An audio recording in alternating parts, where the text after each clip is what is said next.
Why don't you start off by just sort of setting the scene and explaining who both of your characters are? Jim, why don't you go first? Okay, well, my character, I play a really good-looking guy. No, I play.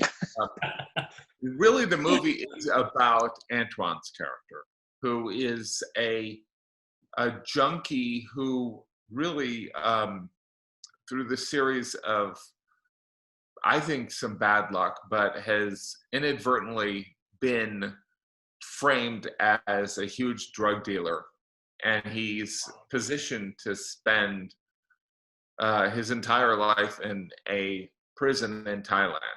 And through the help of Victor Malrick, who's an investigative reporter portrayed by Josh Hartnett, he we go through the story and we reveal all the chain of events that led to him possibly being put away for his entire life as this kingpin. My character, Picker, is a guy who really facilitates this con on both Antoine's character and the police. So he's really a two-timing drug dealer, and so the story is really multi-layered, but it's the type of movie that has a lot of entertainment value, but has some deep subtext. So, having talked to some people that have seen it a couple times, it is the type of movie that you'll get something out of the second time. What I'm trying to do is convince people to watch the movie 3 times. It's actually quite bad. And talk about, Yeah. I don't think I could add anything more than what Jim just said. I think, the biggest lines are that it's 3 different stories that eventually gets all connected together.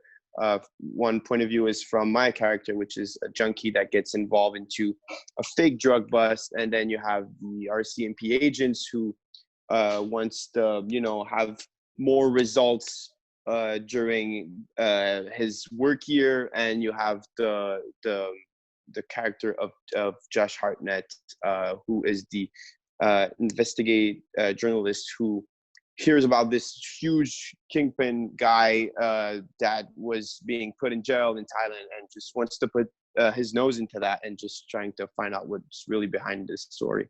Mm-hmm. I think that, to get to what Jim was saying before, I mean, there's something really interesting about what it says about the drug war generally. I mean, that's kind of what I was thinking about when I was watching it, because there is this sort of perverse incentive for the police to do something like this. And I was just curious, what are your thoughts about that? About, how the drug war seems to, in a lot of ways, just sort of spiral out of control. Yeah, I mean, I've said this before, but we're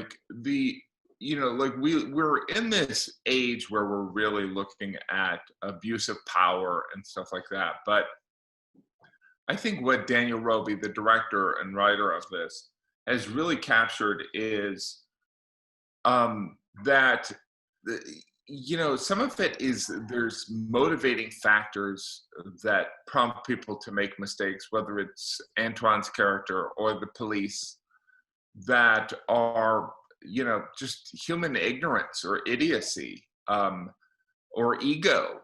And the only truly corrupt person, I think, in this movie is my character, who, with knowledge, is doing the wrong thing over and over again. And so it's really interesting because I think this movie really points out that well-intended, all it takes is one person, my character, to ruin a bunch of people's lives. Because, I mean, some of this results in a death, the impending, lifetime incarceration of someone.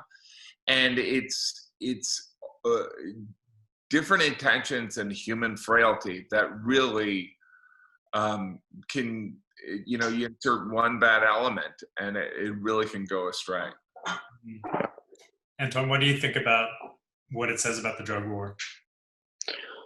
I think from my point of view, what I kept from this movie is just to like always ask questions and just like have second thoughts on things that we hear. And that in that case, I had the chance to meet with Victor Malaric, the journalist who was behind all this, and he said that he read for the first time in the paper, huge kingpin, major kingpin was shut down, heroin from Canada to from Thailand to Canada.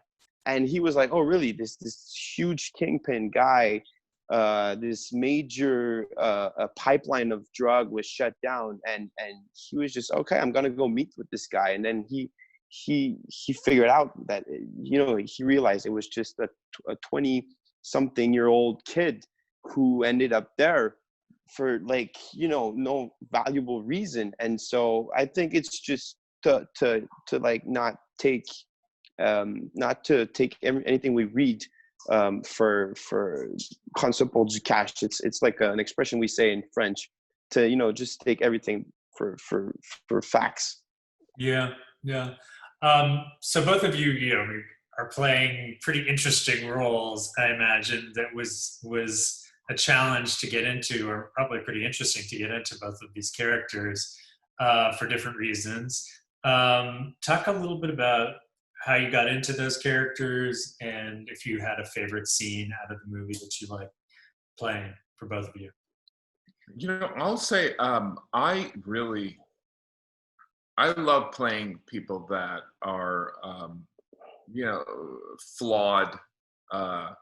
Every actor, like if you play a nice person who doesn't have any kind of strange motivation, you're relatively flat, character without a lot of dimension. So the increased number of flaws or peculiar motivations makes a character more interesting.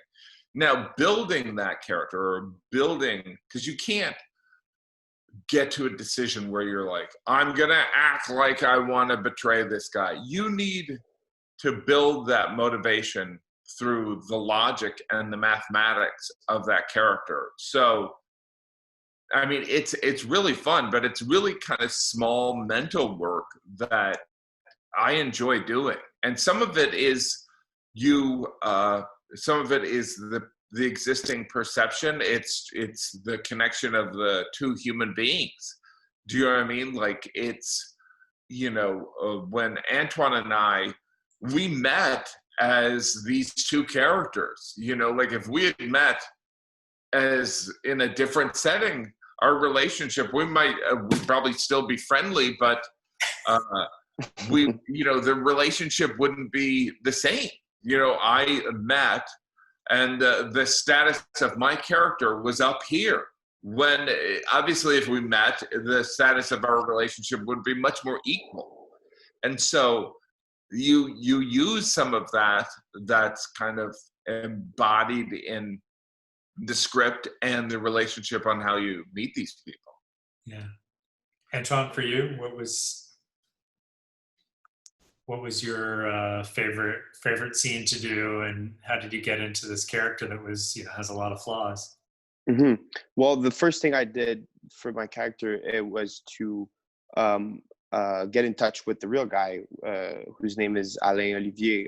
I sat with him. I had a bunch of questions for him. He invited me to go have a drink at a bar. So, we started off with the first portion of the shoot, which was in Thailand.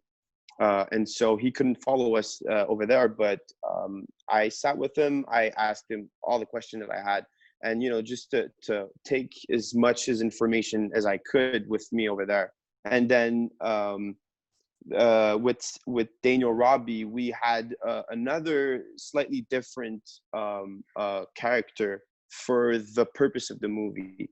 So I just spent a lot of time with Daniel Robbie to work and create that character. And then for the physical part, we had like rehearsals.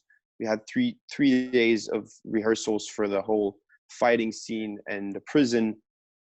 And another a movie that Daniel asked me to watch as a reference for all the drug related scenes. It was Train Spotting by Danny Boyle. So, I just got into that whole story again to prepare for the role. Yeah. And one of my favorite scenes was the fighting scenes in Thailand.